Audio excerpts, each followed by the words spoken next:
Hello, everyone, and welcome to Slash Film Daily. Today is Friday, May 24th, 2024. On today's episode of the show, we're going to be talking about George Miller's latest film, Furiosa, a Mad Max Saga, and we're going to present an interview with George Miller. My name is Ben Pearson. I'm an editor at slashfilm.com, and I'm joined on today's episode by Slash Film editors Brad Oman Hey, that's me. and BJ Colangelo. Hi, COVID edition. Oh, BJ, yeah, I'm so sorry to hear that you've recently got COVID. Your voice may sound slightly different to listeners, but I'm very grateful that you were able to join us for this conversation because I know that you loved this movie. Not to spoil what we're Oh, about to say, yeah. but I was not gonna miss the Furiosa talk. Like, I could be in a hospital bed hooked up to a blood bag, and I'd be talking Furiosa.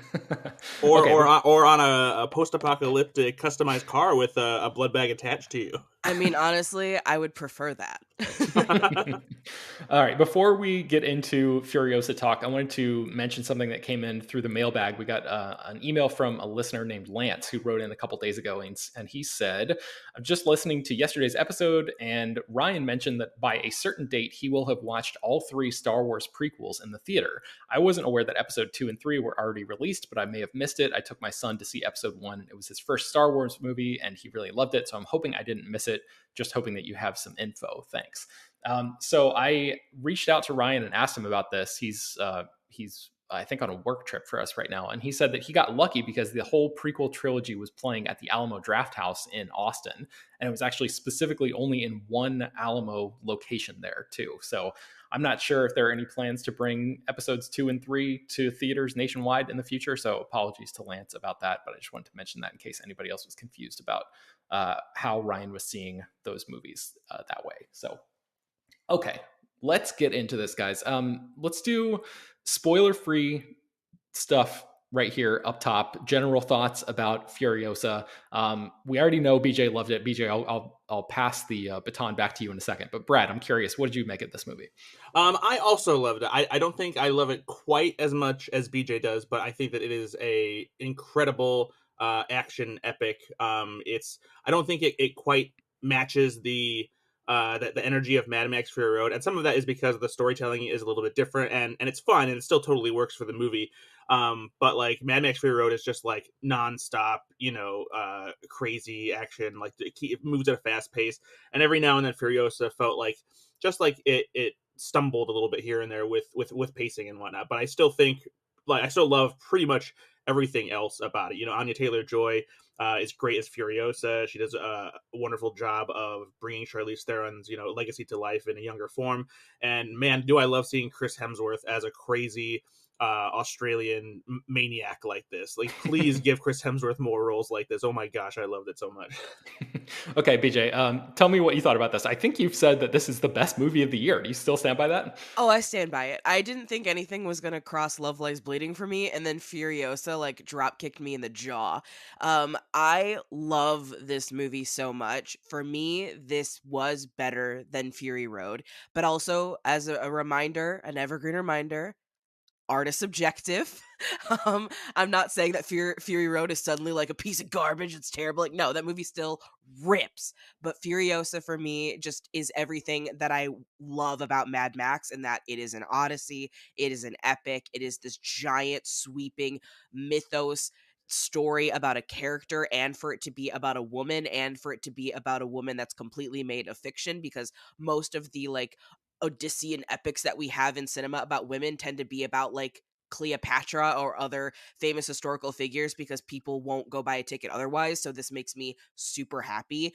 I love George Miller as a storyteller. I think he is one of the most, like, the way that his brain works deserves to be studied, because his storytelling techniques and the worlds that he builds and the characters he develops is so fascinating to me, and that is what I love above all else. Yes, Fury Road has the most kick-ass action you'll ever possibly see, but for me, I want the story and I want the action, and I get so much of both in Furiosa. It hits me right where I want it to. I loved it. Awesome. Yeah, I rewatched Fury Road to prepare for this movie, and I had the same reaction this most recent time of watching that film as I did the first time when I saw it in theaters. I've only seen that movie twice. And that is that I feel like Fury Road is one of the most impressive movies ever made from a physical production perspective. But narratively, the wind totally goes out of my sails when the characters decide to turn around and go back to the Citadel in that movie. There's just something about that choice that completely like loses me as a viewer. I just disengage from the story, and I'm not sure exactly what that is. I haven't like really honed in and pinpointed it, but there's something about that. Maybe it just feels like they're going backwards, and it feels like it's almost undoing the work that we've done to get there or something. I don't really know, but Furiosa for me, it gave me everything that I was looking for from a Mad Max movie experience, really. Like it has that incredible action, but also narratively, it was much more satisfying to me. That sort of epic structure that you're talking about, I really, really was drawn to that, and that stuff worked for me like gangbusters. So, See, for me, like, it's so funny that you feel that way about that turn, because I love the turn because of how simple it is, and like it's just like, oh shit, we have to go like back, and like we just got away, and now we have to go through all of this bullshit again.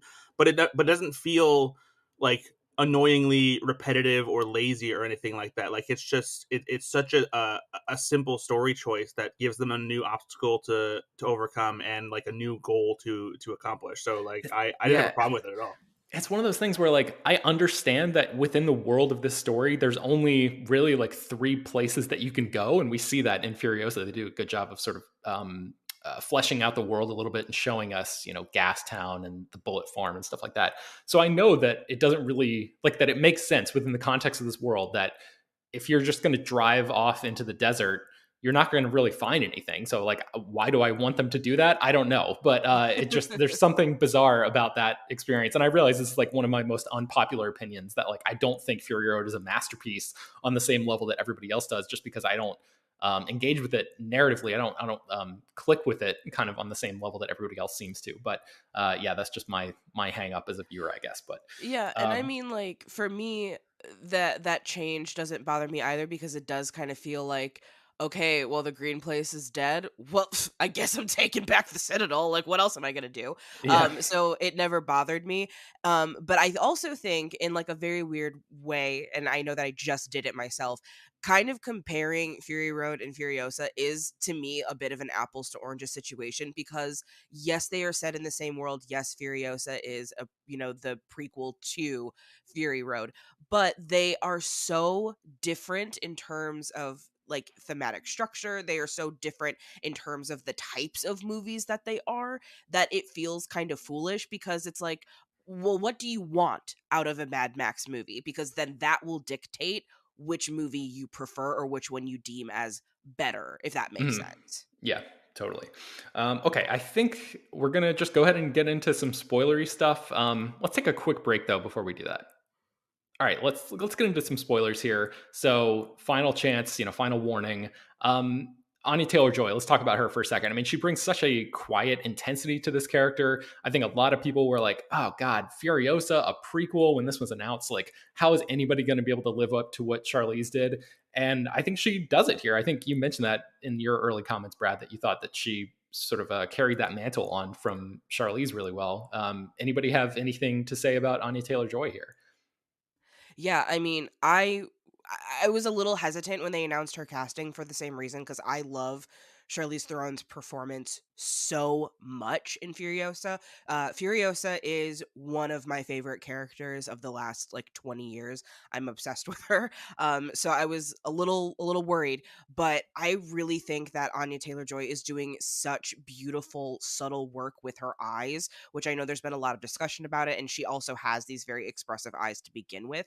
Because Mhm. the thing I think, like I've seen some people complaining like, oh well, she's not as intense as Charlize is. She's not at that level yet, and it's like, well, yeah, because she's not there yet. We're watching how she gets to that point, and I do think that there is a really powerful arc that's happening with her performance, from when she is hiding out and pretending to be a mute boy, until the end, when the jig is up and she's got to fight for the war rig. I also want to shout out Alia Brown, who plays the younger version of Furious as a kid. I think she is phenomenal. She's so good. And I Mhm. absolutely see all three of these women and like how they all play this character in a way that is very different, but it's different because she's at different stages of her life. And you can see like little bits in even the child Furiosa that you then see in, you know, Fury Road Furiosa. Mhm. And it's like, it blew my mind to watch it because I was like, no, I fully believe that this is the same character just at three different stages of her life. Yeah. Okay, I wanted to mention Tom Burke, who plays, I think his character's name is Praetorian Jack. This is a character that we had not seen before, as far as I remember, in any of the Mad Max stories. It definitely was not in Fury Road. And I loved this character and especially his relationship to Furiosa in this movie. I thought there was just such a cool, like, mentor mentee relationship that like maybe had like a hint of romance but not really like over the top and cheesy in a way that so many other movies probably would have veered into. And just the that whole scene, I think it's at the bullet farm where the two of them basically like drive into a trap and Furiosa has a chance to drive away, and she has everything she has been sort of fighting for and working for, the freedom that she needs, and then she just can't do it. She has to go back and save this guy because they have such a close relationship. I just loved seeing their dynamic on camera, and Tom Burke is great in this particular role. Jacob was talking in our Slack channel earlier before we started recording about how he thinks this is the part that Yahya Abdul Mateen II was originally slated to play before he had to drop out of this movie, and that kind of like blew my mind just imagining the alternate universe version of this film with that actor in there instead, which probably would have been just as awesome. But just shout out to Tom Burke because I loved that character. But Brad, what did you make of the Praetorian Jack thing and that relationship with Furiosa? Yeah, you know, it was a great character to have to kind of like give Furiosa like a little bit of, you know, guidance and help that she needed to pull off what she needed to. Obviously, she's very capable of doing things on her own as she, you know, makes her plan to escape without anybody's help. But then once that plan is totally foiled, you know, Praetorian Jack really helps like hone things for her and makes things a little bit easier, and you know, creates like a meaningful relationship for her. Gives her something else, you know, to fight for other than herself, you know, as we see, since, you know, she goes back to help when he gets in danger. And so yeah, it added a great character dynamic, and seeing them work together, you know, I honestly feel like it's a shame that we really only would ever get this movie with them, because I could watch a whole other movie watching Furiosa and Jack, you know, as a team. Yeah, totally. BJ, did you have any thoughts about those two? Oh yeah, I loved this character because, you know, seeing where Furiosa comes from and, you know, the many mothers, and that is such like a community and like communal based sort of civilization, and to have that stripped from her, like there's so many things that she loses once Dementis takes her, but that community is like a huge thing. So to be able to find human connection in the wasteland with somebody, and also somebody who is, you know, he's one of the few male characters that is like a man of few words, because so many of the men in Mad Max are just blowhards. Hmm. And so for her to like find somebody that like gets it on the level that she does, I think is just so fantastic. And you see that like relief wash over her of like, oh my God, I finally have somebody that's like on my side. I don't have to do this all on my own for years. Like the peace of mind that he offers her, in addition to, you know, the mentorship sort of thing, I think is so powerful. And like that is where I think everything changes for her, because it reminds her of that humanity, of like what it is that she's really working for, what it is that she was really taught. And Hmm. I love that. I love seeing that in a male character, because 9 times out of 10 it's the inverse. It's, you know, a hard man meets a lady and softens a bit, and like I've seen it in every subgenre known to man. So to see that kind of role reversal, I thought was really really incredible. Yeah. And that big war rig chase scene in this movie, I mean, Fury Road, as Brad said, is basically nothing but a chase, but there's this big tent pole sort of set piece of this war rig chase in this film where that relationship is really feels like it's forged in a serious way. And God, that action set piece is just incredible. It's one of my favorite movie moments of the year. I mean, it's maybe a stretch to call it a moment because it lasts whatever 15 or 20 minutes or something, it feels like. But just like all of the ways that it it sort of has the same visual language as Fury Road and some of that same incredible action that we've come to expect from this franchise, but also introduces that new element of like the aerial bombardment and stuff with like the hang gliders and the things with like the look like they have like the Everglades jet boat blade kind of thing, you know, strapped to your back or whatever. And then there's that one motorcycle that's flying that has like that gigantic black cloud parachute thing that has these like tendrils floating around in it. I mean, it just like looks so amazing, and sort of introducing that aerial component added a whole nother level to that war rig chase. So I just love that. Yeah, it it was awesome. It's one of those moments where the second all of a sudden you see them like queue up like the fans they have on their back to make the parachutes go up. I was like, haha, sick. Like that's all you can do at that point. Like I feel myself reverting to like the most primal, moviegoer possible, where I'm just a 10-year-old being like, yeah, shit's blowing up all over again. And that, and like the visuals for it too are just so cool, because like it's awesome enough by itself to see those cool like motorcycle fan boats with the parasails and the hang glider that come in there and like enhances the action, adds a whole new layer to it. But then like when the other vehicle comes in that has that huge black like parachute on the back of it that Yeah. looks like a monster itself, like that's just cool as hell. And then even when like that vehicle is destroyed, when the parachute is like tangled up in the bombing knocker, it just makes the war rig look even more badass. Yeah, it really does. Like, what do we want to even call that? It like looks like a jellyfish combined with like a Miyazaki spirit monster. Like Yeah. it's so scary looking and awesome. Yeah, I don't know what the official name. Man, I mean, talking about like names, like just the if you actually look at like the credits for this movie, the character names in here and the names that George Miller and his writers come up with for the stuff that populates this world is just out of control. So I'm sure I couldn't even begin to come up with a name. I'm sure he Yeah. has something I think I wild made a worked out. joke about this in our work Slack, but I was like, something I love about George Miller is that he'll straight up just be like, this character's name is Immortan Joe, and he's the baddest person alive, and that's why he's Immortan Joe. And we're all just expected to go, ah, yes, of course. Yeah, Immortan Joe. Got it. And we all Yeah. just accept it. Nobody wants to know, like, well, what's the history behind it? It's like, the history is I said so. Yeah. I think my favorite addition is so Nathan Jones is Immortan Joe's big stupid musclehead son Rictus Erectus, and then we meet his brother, who's played by Josh Hellman, who played young Stryker in the X-Men prequel movies, and his name is Scrotus, which was hilarious. And equally funny about it is the fact that he kind of looks like Mikey Day as Butthead Yes. from Saturday Night Yes, he Live. looks just like I had the same thought. Yeah, I was going to bring that up. That's so funny. Oh man. Okay, so I guess I want to open the floor to you guys. Is there anything that you wanted to mention about this movie now that we're in like full spoilers? We can talk about anything. I guess BJ, I'll start with you. Oh my god. Everything. I love this movie so much. It's ridiculous. Um I mean, really, the thing that got me is I love I love Dementis so much. I think he is such a cartoonish villain. And once he is sprayed with like the red powder smoke, he looks like Yosemite Sam with like a twirly mustache, like giant red beard.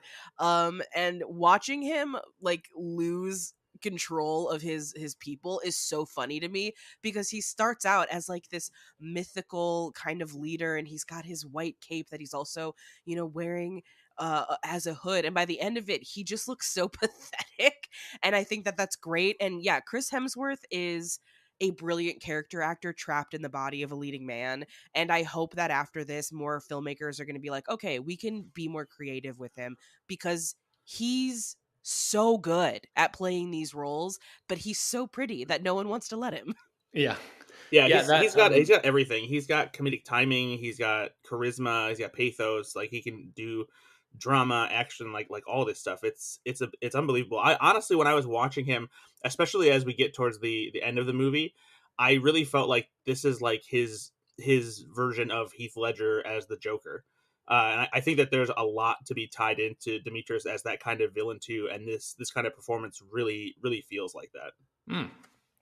Yeah, interesting. I hadn't thought about that in those terms, but yeah, I can see that. How about the chariot motorcycle thing that he was driving around in, where he could basically just use these ropes to like control 3 motorcycles out in front of him Oh my god, at it the was so same time. awesome. Yeah. Motorcycle, tricycle, chariot. Like, what is happening here? And I was also, like, there's a featurette out there too on YouTube that digs into the vehicles a bit more. And the middle motorcycle, like the really shiny silver one, that's an airplane engine in the middle of it.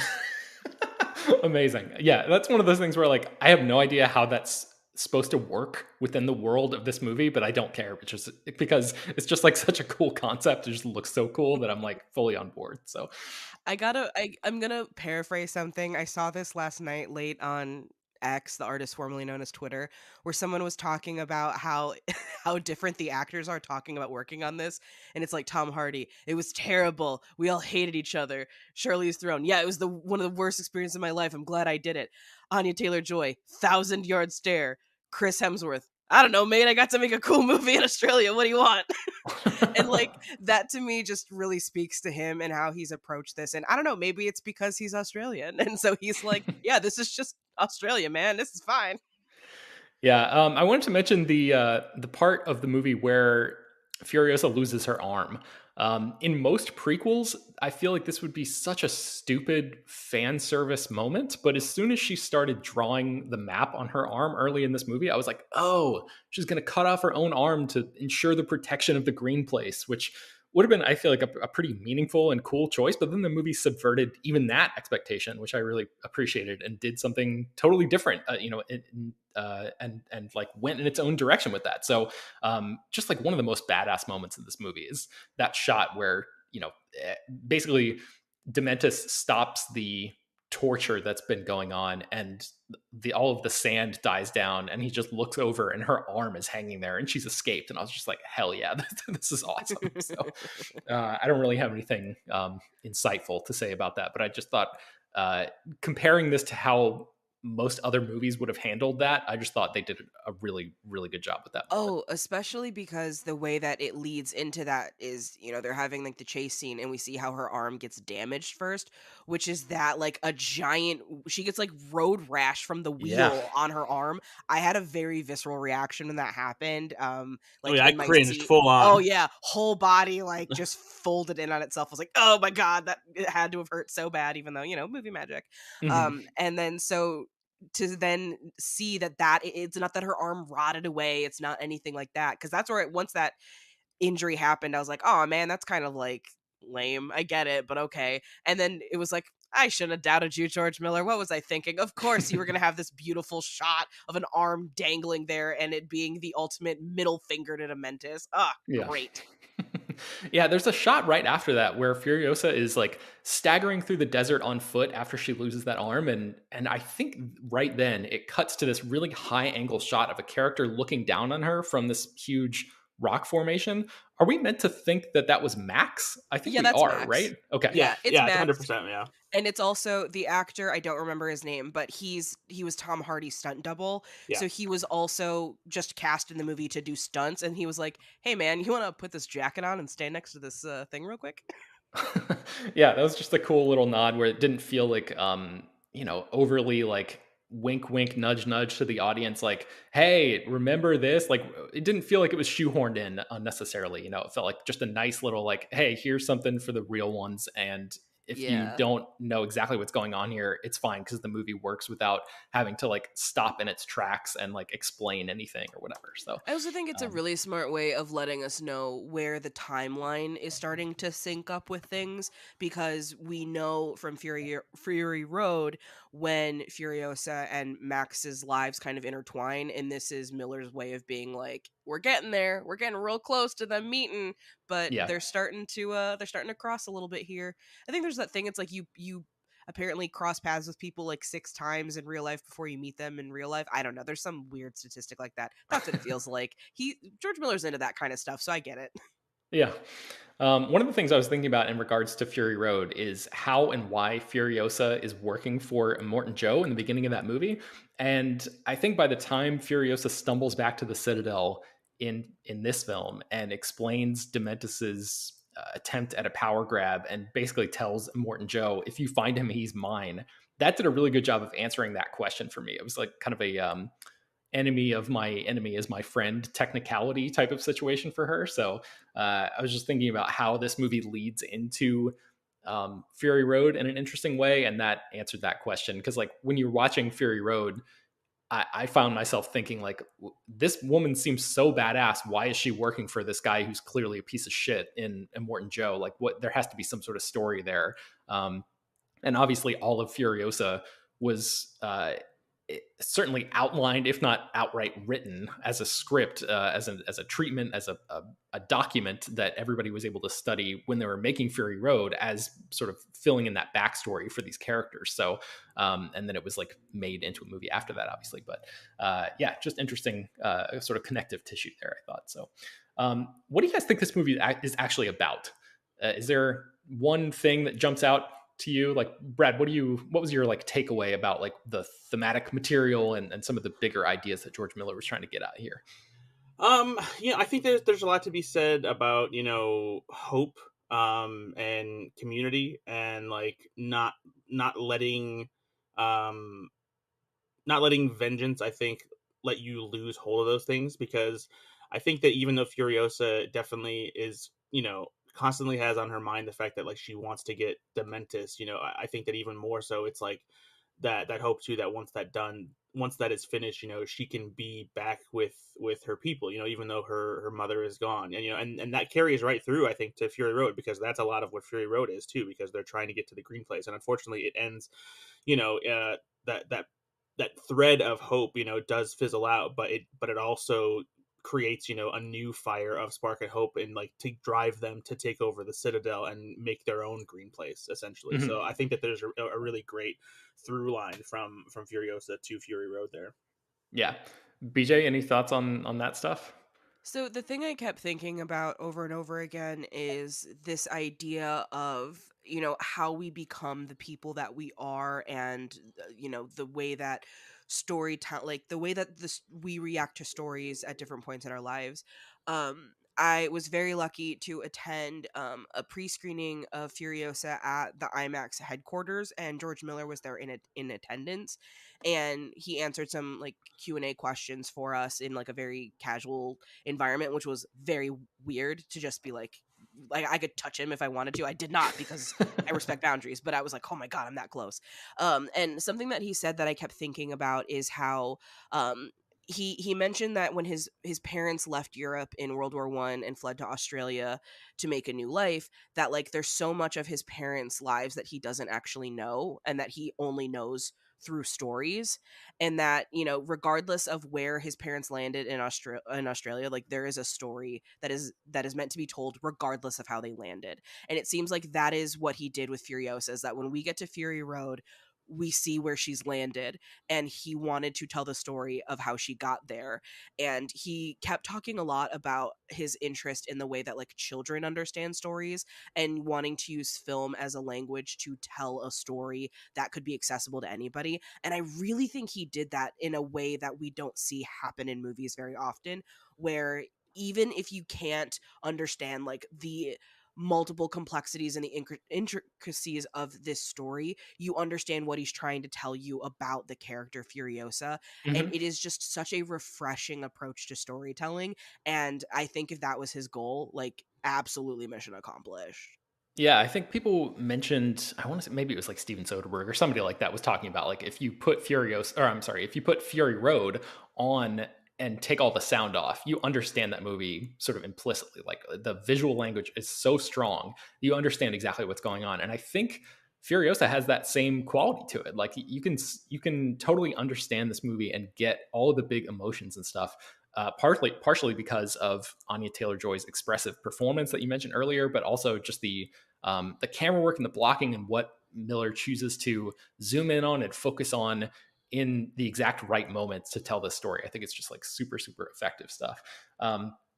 In terms of like what I think the movie is about or whatever, I don't think the film excuses his behavior, but it's interesting to me that Dementis is also out for revenge for the death of his family. Like the confrontation that he has with Furiosa in the desert near the end when she finally has him where she wants him, kind of, and they have that big philosophical debate. I loved all that stuff where he's like, you're never going to get anything close to what you want, and like you can never balance the scales of their suffering, and we are the already dead, and like all of these things. It just gets at these big questions about revenge and what that means. And the last section of this movie is called Beyond Revenge, and the fact that the way that she beats Dementus is to plant this seed that she's been carrying in such a way that he's pinned down in the Citadel, and a tree grows through him and bears this fruit that she then uses to sustain Immortan Joe's wives. Like, the symbolism of that is pretty powerful. It's maybe a little cheesy to kind of look at that and say, like, you win by hanging on to hope in the darkest situations, and I don't know, utilizing it to take whatever victories you can get, as opposed to like perpetuating cycles of violence or whatever. But that's kind of my takeaway from the movie, and like Yeah, it is a little cheesy, so I and don't know. it's such beautiful like myth making. Like this sounds like a story that you would hear learning about like Greek mythology of like, and then the seed was planted and then bore fruit and blah blah Yeah, blah. Like it's so smart that this is.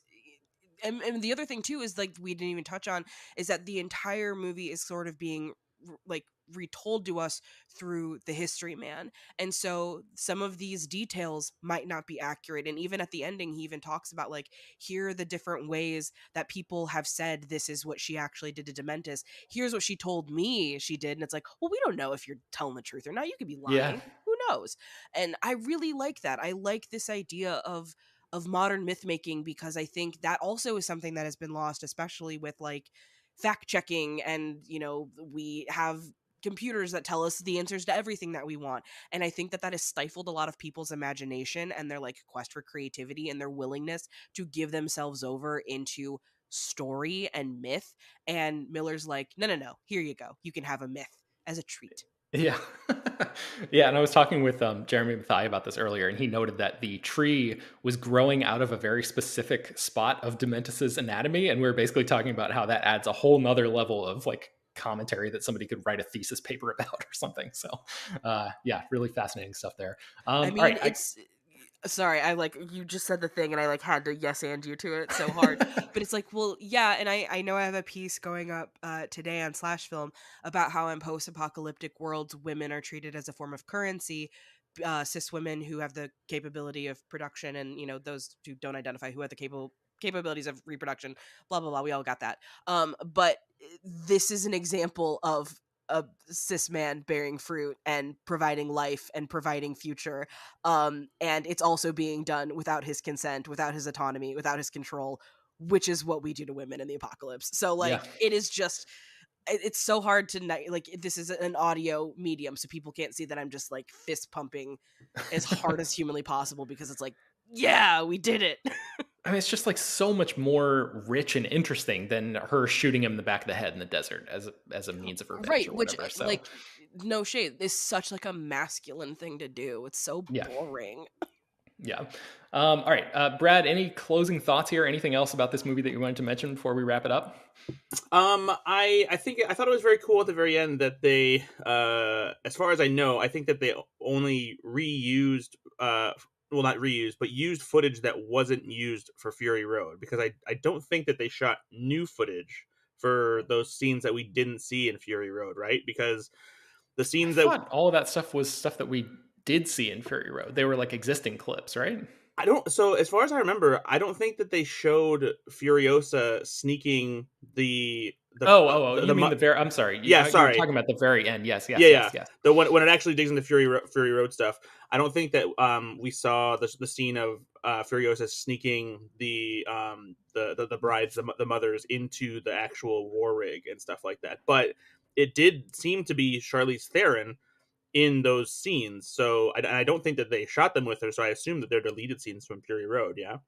Interesting. I thought it was just Anya Taylor Joy. But what do you think, Well, BJ? there's a clear shot where they show Charlize Theron's face Yeah. when they're sneaking to the war rig with the women. And Huh. also Okay. like they have very different shaped heads. Hmm. And so I think Brad's right. I think it is footage that they didn't use. But I also think that that's smart. That's like such a smart Yeah. way of doing it.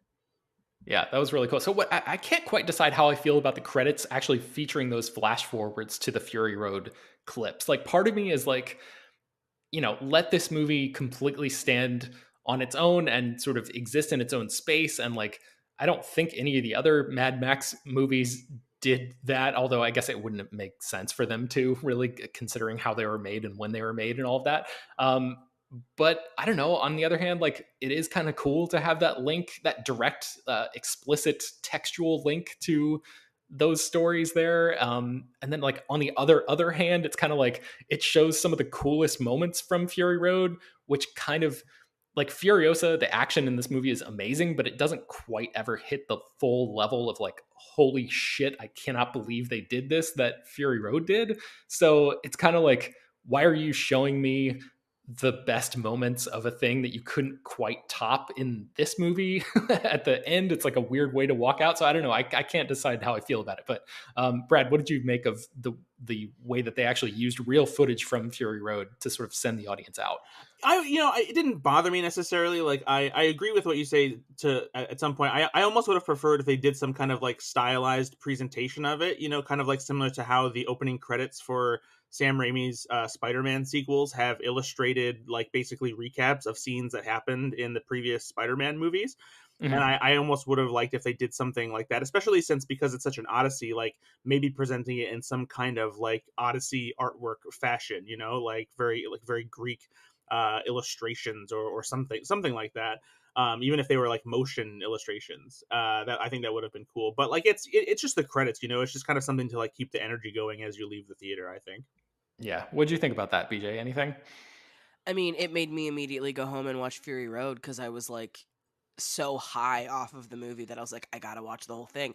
And that's the other thing. I do not understand why there are not theaters doing Furiosa Fury Road double features, because I Yeah. would live in a theater for the day to do that.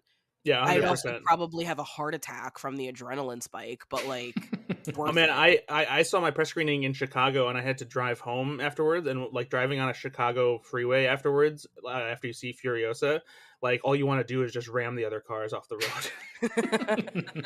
Okay, so this is a PSA. Please don't do that. We get a call the next day that you were found with like a can of spray paint of chrome next to your Witness me. Amazing. All right, so let's now transition into Bill Bria had a chance to interview George Miller for about 10 minutes. So here is Bill's conversation with the man himself. First of all, Mr. Miller, it is an honor to meet you. I have loved your work since I was a little kid, so it's been an incredible journey for me personally to watch you evolve as a filmmaker over the years, and especially Mad Max, one of my favorite worlds, franchises.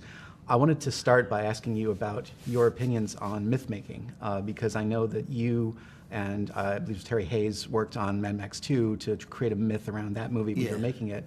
And now you've made a wonderful film, 3,000 Years of Longing, just before this one, before Furiosa. Did making that film inform the making of Furiosa at all? Because I know Furiosa was kind of finished as a script even before Fury Road. Well, that film, the 3,000 Years of Longing, was based on a wonderful short story by A.S. Byatt, who was not only a great author, but she was a great scholar. And she really studied story really well. She was a literary figure, but she was mainly interested in narrative and the way it operated.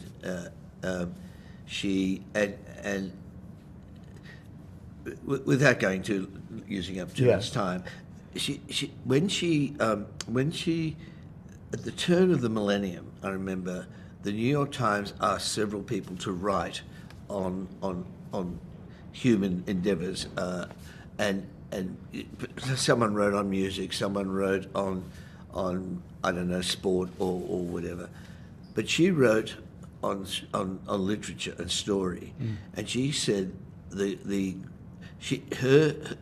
piece she wrote for the New York Times with the best stories was called Narrate or Die, and it was the best stories told across the previous millennium.